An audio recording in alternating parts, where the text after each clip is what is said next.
વિદ્યાર્થી મિત્રો, આજે આપણે ધોરણ 12 અર્થશાસ્ત્રની અંદર ચેપ્ટર પહેલું છે આકૃતિ અને આલેખ. તો એના આપણો અમુક પ્રશ્નો આપણે અગાઉના વિડીયોમાં જોયું કે એમાં હતું કે આકૃતિ અને આલેખનું મહત્વ જોઈ ગયા. ત્યાર પછી આપણે બીજો પણ પ્રશ્ન જોઈ ગયા હતા કે આકૃતિ અને આલેખનો તફાવત. અને એના પછીનો હવે નેક્સ્ટ પ્રશ્ન આવે છે કે આકૃતિ અને આલેખ દોરતી વખતે ધ્યાનમાં રાખવાની બાબતો, કે જ્યારે આપણે આકૃતિ કે આલેખ દોરીએ છીએ તો એ સમયે કઈ બાબતો ધ્યાનમાં રાખવામાં આવે છે. આ બોર્ડની અંદર આ પ્રશ્ન પૂછાઈ શકે છે. એટલે આપણે જોઈશું. તો પહેલું એના મુદ્દા છે, એમાં પહેલો મુદ્દો છે આકૃતિ કે આલેખની પસંદગી. તો પહેલા તો આપણે આકૃતિ અને આલેખની પસંદગી કઈ રીતે કરીશું? તો આકૃતિ અને આલેખની પસંદગી માહિતીના આધારે કરવામાં આવે છે. આપણે માહિતી અલગ અલગ પ્રકારે જોવા મળે છે. એમાં પહેલું જોઈએ કે આપણી પાસે એક જ ચલ આપેલો હોય. જ્યારે એક ચલ આપેલો, એક ચલની માહિતી આપણી પાસે હોય તો આપણે એને સંભાલેખ તરીકે પણ આલેખ દોરી શકીએ. કે જ્યારે એક જ ચલ આપેલું હોય ત્યારે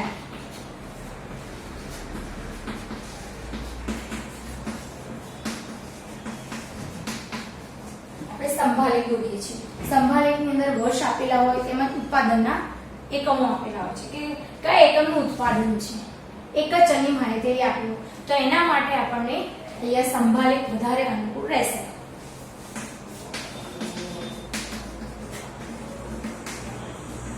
હવે એનાથી થોડા આગળ જઈએ આપણે કે જ્યારે એક ચલથી વધારે માહિતી આપેલી હોય ત્યારે આપણે પાસ પાસેનો સંભાલેખ દોરીએ છીએ.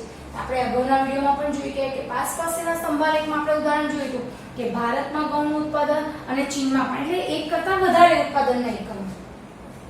એટલે આપણે એકથી વધારે અથવા એક ચલથી વધારે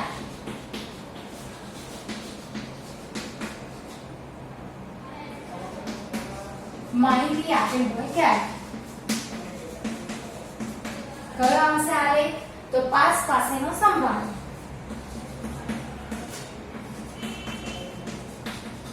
પાસ પાસેનો સંભાલેખ એમાં જોવા મળશે.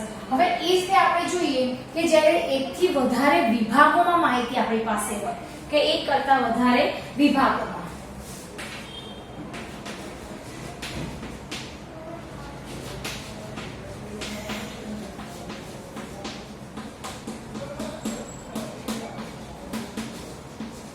એકથી વધારે વિભાગોમાં માહિતી આપેલી હોય તો એ સમયે આપણે વિભાજિત સંભાકૃતિની પસંદગી કરીએ છીએ. હવે એના સાથે સાથે આપણે જોઈએ કે વૃત્તાંશ આકૃતિ પણ આની અંદર દોરી શકાય છે. આકૃતિ કે આલેખની પસંદગી આપણે પહેલા જોઈ ગયા કે એક ચલ આપેલી હોય, એક ચલની માહિતી આપેલી હોય ત્યારે સંભાલેખ પસંદ કરીએ છીએ. હવે એક ચલથી વધારે જ્યારે આપણી પાસે માહિતી હોય ત્યારે પાસ પાસેનો સંભાલેખ આપણે પસંદ કરીશું.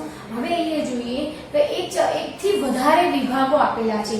જેમ કે આપણે જોઈએ કુટુંબનો વપરાશ આપેલો હોય, ભાડું આપેલું હોય, બળતણ આપેલું હોય, આ બધી એક કરતાં વધારે વિભાગો છે. તો એના માટે આપણે અહીંયા જોઈએ કે વિભાજિત સંભાકૃતિ અથવા તો વૃત્તાંશ આકૃતિ પણ અહીંયા દોરી શકીએ છીએ. હવે એના પછીનો આપણે બીજો મુદ્દો જોઈશું કે સ્પષ્ટતા. જ્યારે આપણે આકૃતિ કે આલેખ દોરીએ છીએ ત્યારે આ બાબત મહત્વની છે કે આપણે કે આકૃતિ કેવી હોવી જોઈએ? સ્વચ્છ અને સ્પષ્ટ હોવી જોઈએ.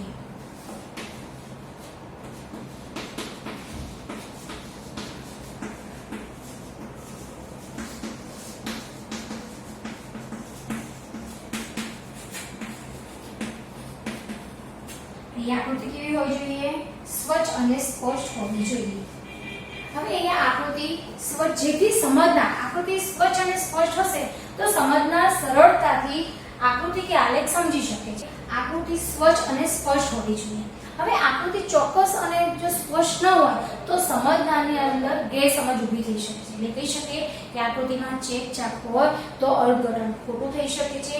એટલા માટે આકૃતિ અને આલેખ સ્વચ્છ અને સ્પષ્ટ હોવા જોઈએ. એની સાથે સાથે આપણે જોઈએ કે જો સ્વયં સ્પષ્ટ હશે આકૃતિ કે આલેખ તો એની લંબાઈ અને ઊંચાઈ સરળતાથી પણ માપી શકાય છે. ખ્યાલ આવી ગયો વિદ્યાર્થી મિત્રો અહીંયા કે સ્પષ્ટ આકૃતિ સ્વચ્છ અને સ્પષ્ટ હોવી જોઈએ. એની સાથે સાથે એમાં ચેક ચાક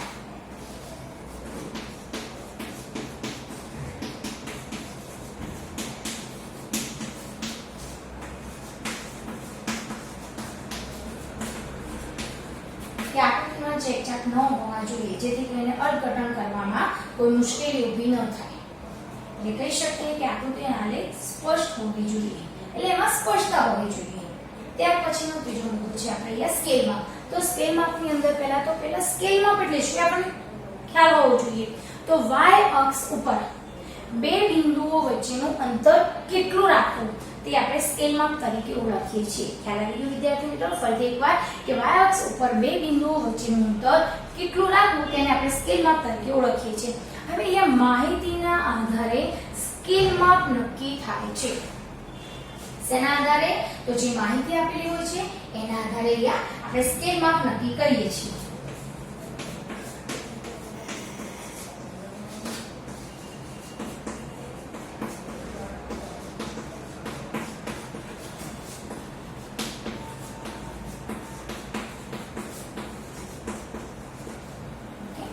કે માહિતીના આધારે આપણે સ્કેલ માપ નક્કી કરીએ છીએ. હવે જો માહિતી વધારે હોય તો અહીંયા સ્કેલ માપ કેવું જોવા મળે છે? તો સ્કેલ માપ મોટું લેવામાં આવે છે અથવા મોટું પસંદ કરવામાં આવે છે. જો આપણી પાસે માહિતી ઓછી હોય તો એનું સ્કેલ માપ અહીંયા ઓછું લેવામાં આવે છે, એટલે એનું સ્કેલ માપ નાનું પસંદ થાય છે. એટલે આપણે કહી શકીએ કે આકૃતિ જ્યારે આપણે દોરીએ તો આકૃતિની સાથે અથવા આકૃતિની નીચે સ્કેલ માપ દર્શાવવું જરૂરી છે.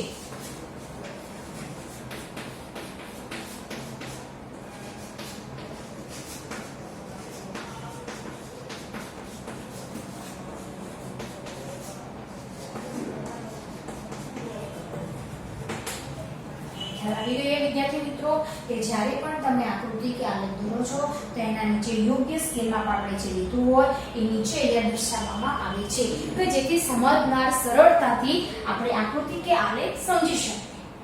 પ્રશ્ન એવો છે કે આકૃતિ અને આલેખ દોરતી વખતે ધ્યાનમાં રાખવાની બાબતો. તો જ્યારે આકૃતિ દોરીએ છીએ એના નીચે આપણે જે સ્કેલ માપ લીધું હોય સ્કેલ માપ નીચે દર્શાવવું પડે છે જેથી સમજનાર સરળતાથી આકૃતિ અને આલેખ સમજી શકે. ત્યાર પછીનો મુદ્દો આવે છે ધરી. તો આપણે જોઈ ગયા કે જ્યારે આપણે આકૃતિ, તમે 11મા માં પણ આલેખ વિશે તો સમજી ગયા છો. તો જ્યારે આપણે આલેખ દોરીએ છીએ ત્યારે બે ધરી હોય છે, એક x ધરી અને બીજી ધરી છે y ધરી. તો આપણે x ધરી પહેલા જોઈએ.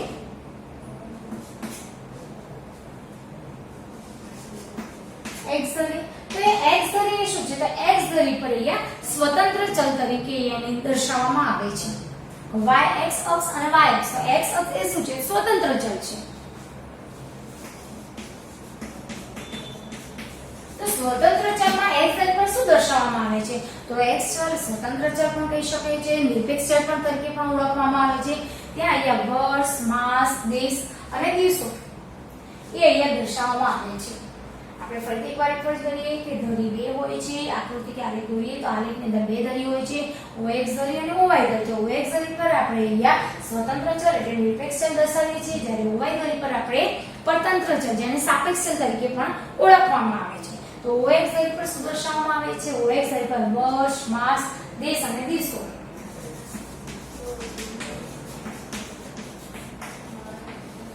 દિવસો પણ અહીંયા દર્શાવવામાં આવે છે. હવે એ રીતે આપણે જોઈએ કે y ધરી. y ધરી એટલે આપણે એને સાપેક્ષ ધરી પણ કહી શકીએ છીએ, તો સાપેક્ષ ચલ પણ તરીકે ઓળખાવી શકીએ. હવે સાપેક્ષ ચલ એટલે y ધરી પર શું દર્શાવવામાં આવે છે? તો અહીંયા y ધરી પર આપણે જોઈએ વરસાદ, ખેતી, ઉત્પાદન, બેરોજગારી વિશેની માહિતી y ધરી પર દર્શાવવામાં આવે છે.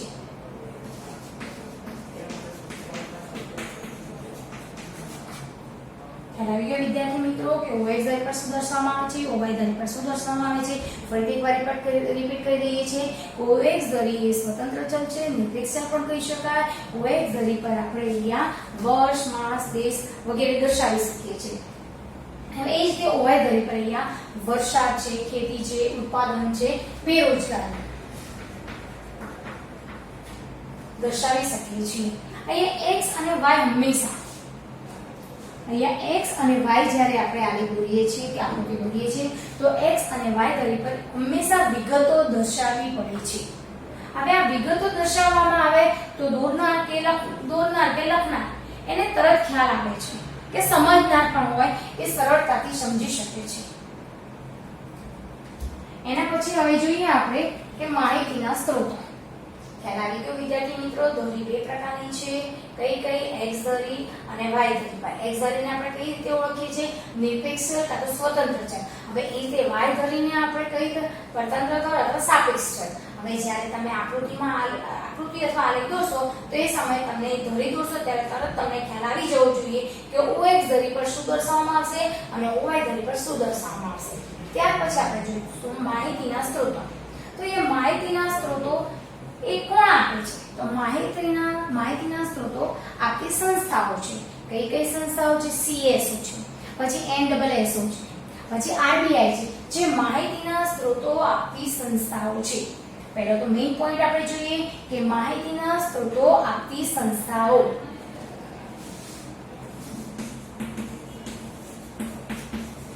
કઈ સંસ્થાઓ છે? તો આપણે સંસ્થા નામ જોઈએ CSO, પછી બીજી કઈ આવે NSSO, એના પછીની ત્રીજી સંસ્થા આપણે જોઈએ RBI. હવે આપણે આના ફૂલ ફોર્મ જોઈએ કે CSO એટલે શું? તો CSO એટલે સેન્ટ્રલ સ્ટેટિસ્ટિકલ ઓર્ગેનાઇઝેશન, જે માહિતી પૂરી પાડે છે. હવે એ જ રીતે આપણે NSSO નું ફૂલ ફોર્મ જોઈશું કે નેશનલ સેમ્પલ સર્વે ઓર્ગેનાઇઝેશન. યાદ રાખ્યું? નેશનલ સેમ્પલ સર્વે ઓર્ગેનાઇઝેશન. હવે RBI તો બધાને ખબર છે, RBI એટલે રિઝર્વ બેંક ઓફ ઇન્ડિયા, જે અહીંયા માહિતી પૂરી પાડે છે. હવે અહીંયા માહિતી જ્યારે આકૃતિ કે આલેખની અંદર યોગ્ય માહિતી હોવી જોઈએ. એટલે માહિતીના સ્ત્રોતો એ એવી સંસ્થા પાસેથી લેવી જોઈએ કે જે વિશ્વાસપાત્ર હોય. એટલે કે વિશ્વાસપાત્ર એટલે એ માહિતી ખોટી સાબિત થઈ શકે નહીં. એટલે વિશ્વાસપાત્ર સંસ્થાઓ પાસેથી માહિતી લેવામાં આવે છે. હવે એ આંકડાકીય સંસ્થાઓ એ ભારતમાં છે. આંકડાકીય જે સંસ્થાઓ છે એ ભારતમાં આપતી ઘણી આપણે સંસ્થાઓ જોઈ ગયા કે જે આલેખ દોરવાનું કામ કરે છે. ભારતમાં એવી સંસ્થાઓ પણ છે, આંકડાકીય સંસ્થાઓ, જે આલેખ દોરવાનું કામ કરે છે.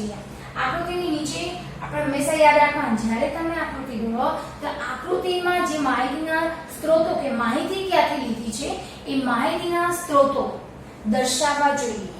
વિદ્યાર્થી મિત્રો કે જ્યારે આકૃતિ દોરવામાં આવે તો આકૃતિના નીચે માહિતીના સ્ત્રોત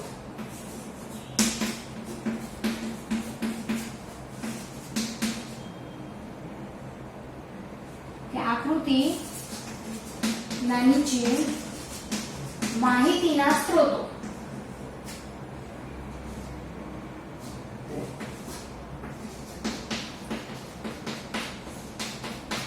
દર્શાવવામાં આવે છે. તો જેથી કરીને આપણી માહિતી વિશ્વાસપાત્ર બને. હવે વિશ્વાસનીયતા વધે એવા પ્રયત્ન અહીંયા કરવામાં આવે છે કે જ્યારે તમે આકૃતિ કે આલેખ દોરો તો આલેખ દોર્યા કે આકૃતિ દોર્યા પછી માહિતી ક્યાંથી લીધેલી છે એ આકૃતિના નીચે માહિતીના સ્ત્રોતો દર્શાવવામાં આવે છે. હવે માહિતીના સ્ત્રોતો જો તમે દર્શાવેલા હશે તો એ આકૃતિ વિશ્વાસપાત્ર બને છે. એટલે કે વિશ્વસનીયતા વધે છે. ખ્યાલ આવી ગયો? માહિતીના સ્ત્રોતો જો દર્શાવેલા હશે તો આકૃતિ આપણે કેવી બને છે? વિશ્વસનીયતા વધે છે. હવે એના પછીનો આપણે જોઈએ મુદ્દો, છેલ્લો મુદ્દો છે આની અંદર કે માહિતીને ગણવાની રીત, કે માહિતી આપણે કઈ રીતે ગણીએ છીએ. તો પહેલા તો માહિતી એ કેવી હોવી જોઈએ? સ્પષ્ટ હોવી જોઈએ. કે માહિતી સ્વયં સ્પષ્ટ હોવી જોઈએ. જો માહિતી સ્વયં સ્પષ્ટ ન હોય તો એને સ્વયં સ્પષ્ટ બનાવવી પડે છે. હવે તેના માટે માહિતીને સ્વયં સ્પષ્ટ બનાવવા માટે આપણે આંકડાશાસ્ત્રના સાધનો કે પદ્ધતિનો ઉપયોગ કરીએ છીએ, જેમ કે મધ્યક છે, મધ્યસ્થ છે, બહુલક છે. હવે એ માહિતી શું થઈ? માહિતી સ્વયં સ્પષ્ટ ન હોય તો એને સ્વયં સ્પષ્ટ બનાવવા માટે આંકડાશાસ્ત્રની પદ્ધતિનો અથવા તો એના સાધનોનો આપણે ઉપયોગ કરીએ છીએ. એટલે કહી શકાય માહિતી ગણવાની રીત. વિદ્યાર્થી મિત્રો, માહિતી ગણવાની રીત એટલે જ્યારે આપણે માહિતી મેળવી છે એ માહિતી સ્વયં સ્પષ્ટ ન હોય તો આપણે એને સ્પષ્ટ બનાવવી પડે છે. સ્પષ્ટ બનાવવા માટે આપણે ગણતરી એટલે કે એ ગણવાની જુદી જુદી પદ્ધતિ, એમાં કહી શકાય કે માહિતી સ્પષ્ટ બનાવવી. પહેલા તો જોઈએ કે માહિતી શું કરવાની જોઈએ? માહિતી સ્પષ્ટ બનાવવી.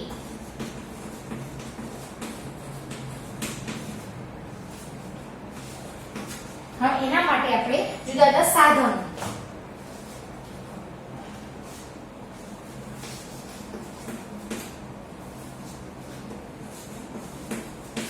જુદા જુદા સાધનો કે જુદા જુદા પદ્ધતિ એનો ઉપયોગ કરવો જોઈએ. ઉદાહરણ તરીકે કયો આવશે? તો ઉદાહરણ તરીકે આપણે જોઈએ કે મધ્યક, મધ્યસ્થ, બહુલક.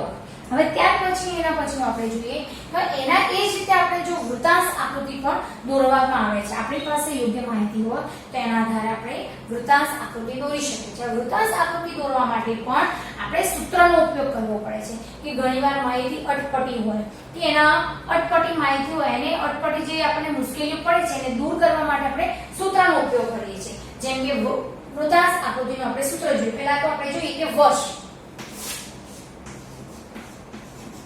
માહિતી મેળવવા માટે પહેલા આપણી પાસે જે વર્ષ હોય વર્ષ લખવામાં આવે છે. ત્યાર પછી એનો વપરાશ. આ ઉદાહરણ છે કે વર્ષ આપણે કયા લઈશું? અહીંયા 1991, 1991, 1991, 1992 કે 1993 આ વર્ષ છે આપણી પાસે.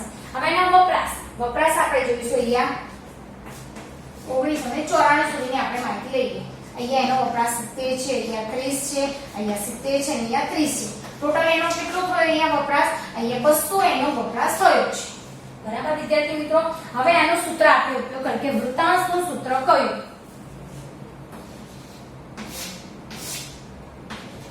વૃત્તાંશ માટેનું સૂત્ર. તો વૃત્તાંશનું સૂત્ર છે પહેલા કેટલા લઈશું? તો જે તે વર્ષ છે એનો 70 ભાગ્યા કુલ કેટલો વપરાશ કરેલો છે? તો 70 ભાગ્યા 200. 200 ગુણ્યા 360 અંશ. 360 ખ્યાલ આવી ગયો વિદ્યાર્થી મિત્રો? હવે એના આધારે આપણે અહીંયા વૃત્તાંશ આકૃતિ કે વૃત્તાંશ આપણે દોરી શકીએ છીએ કે માહિતીની પહેલા ફરીથી પરિફર કરીએ કે માહિતી ગણવાની રીત. તો અહીંયા માહિતી જ્યારે સ્વયંસ્પર્શ ન હોય તો આપણે એને સ્વયંસ્પર્શ બનાવીએ છીએ અને તેના માટે આપણે આંકડાશાસ્ત્રના સાધનો કે પદ્ધતિનો ઉપયોગ કરીએ છીએ. આપણે આંકડાશાસ્ત્ર પદ્ધતિમાં એટલે જોઈ ગયા મધ્યક, મધ્યસ્થ અને બહુલક. હવે એ રીતે આપણે જો વૃત્તાંશ આકૃતિ દોરવી હોય તો વૃત્તાંશ આકૃતિ દોરવા માટે આપણે એ માહિતી અટપટી હોય તો એના માટે આપણે સૂત્રનો ઉપયોગ કરીએ છીએ. હવે એ તમને ઉદાહરણ તરીકે બતાવી દીધું છે મેં અહીંયા કે આપણે વર્ષ લીધા છે અને વપરાશ લીધું છે. તો વૃત્તાંશ આકૃતિમાં એના સૂત્ર છે. પહેલા તો જે તે વર્ષ ધારો કે 70 હોય, 70માં વર્ષ 1991 હોય તો 1991 નું આપણે વર્ષ જોઈએ તો પહેલો વપરાશ કેટલો છે? 70. તો 70 ભાગ્યા 200 ગુણ્યા 360 એને કરવામાં આવશે. ત્યાર પછી જે માહિતી મળે એ જુદા જુદા વર્ષ દ્વારા તમને અહીંયા માહિતી મળશે. એના આધારે આપણે વૃત્તાંશ આકૃતિ દોરી શકીએ છીએ. તો વિદ્યાર્થી મિત્રો આપણે આ પ્રશ્ન અહીંયા પૂરો થાય છે. અહીંયા ફરીથી એકવાર રિફર કરી લઈશું કે આકૃતિ કે આલેખ દોરતી વખતે ધ્યાનમાં રાખવાની બાબતો. એના ટોટલ આપણે આજે 6 મુદ્દા જોઈ ગયા છે. એમાં પહેલો મુદ્દો આપણે જોઈએ કે આકૃતિના આલેખની પસંદગી. હવે પસંદગીમાં પણ એકવાર જો આપણે પહેલા ચલના આધારે કે એક ચલ હોય ત્યારે સંભાલેખ, એકથી વધારે ચલ હોય ત્યારે પાસેનો આલેખ પસંદ કરે છે. જો જુદા જુદા વિભાગો આપેલા હોય તો વિભાજિત સ્તંભ આકૃતિ અથવા વૃત્તાંશ આલેખની પસંદગી કરીએ છીએ. ત્યાર પછી આપણે જોયું કે બીજો મુદ્દો હતો સ્પષ્ટતા. હવે અહીંયા સ્પષ્ટતા તો આકૃતિ સ્વયં એટલે આકૃતિ સ્વચ્છ અને સ્પષ્ટ હોવી જોઈએ જેના કારણે આપણે સમજનારને સરળતાથી સમજી શકીએ કે એમાં ચેકચાક ન હોવું જોઈએ. જો ચેકચાક હોય તો માહિતીનું અર્થઘટન ખોટું થઈ શકે છે. એના પછીનો મુદ્દો આપણે જોઈએ સ્કેલ માપ. તો અહીંયા માહિતીના આધારે સ્કેલ માપ નક્કી કરવામાં આવે છે. જો માહિતી વધારે હોય તો સ્કેલ માપ મોટું લેવામાં આવે છે. હવે અહીંયા જો માહિતી ઓછી હોય તો એનું સ્કેલ માપ કેવું થાય છે? નાનું થાય છે. ત્યાર પછીનો મુદ્દો આપણે જોઈએ કે ધરી OX ધરી અને OY ધરી. OX ધરીને આપણે સ્વતંત્ર ધરી કે આપણે કહીએ છીએ એટલે સ્વતંત્ર ચલ કે નિરપેક્ષ ચલ કહીએ છીએ. OY ધરીને આપણે પરતંત્ર તો સાપેક્ષ ચલ તરીકે પણ ઓળખીએ છીએ. હવે એમાં શું દર્શાવવામાં આવે છે એ પણ તમને મેં સમજાવી દીધું. ત્યાર પછી આપણે જોઈશું માહિતીના સ્ત્રોત. હવે માહિતીના સ્ત્રોત આપણને માહિતી ક્યાંથી મેળવવામાં આવે છે? તો આંકડાકીય સંસ્થાઓ છે જે માહિતી બહાર પાડે છે. એના આધારે આપણે અહીંયા શું કરીએ છીએ કે આકૃતિ કે આલેખ દોરીએ છીએ. એટલે આકૃતિ જો જ્યારે આપણે સ્ત્રોત લીધો હોય એ વિશ્વાસપાત્ર ક્યારે બને છે? તો માહિતીનો સ્ત્રોત યોગ્ય જગ્યાએની માહિતી લીધી હોય ત્યારે. એના પછીનો છેલ્લો મુદ્દો હતો કે માહિતીની ગુણવત્તા. માહિતી છે એ માહિતી ગણવાની રીત. તો માહિતી ગણવાની એટલે કે માહિતી જો સ્પષ્ટ ન હોય તો આપણે એને સ્પષ્ટ બનાવીશું. હવે એના આપણે જુદા જુદા સાધનોનો ઉપયોગ કરીશું. તમને વૃત્તાંશ આલેખ વિશે પણ થોડી ઘણી એની માહિતી પણ આપીને તમને સમજાવવાનો પ્રયત્ન કર્યો.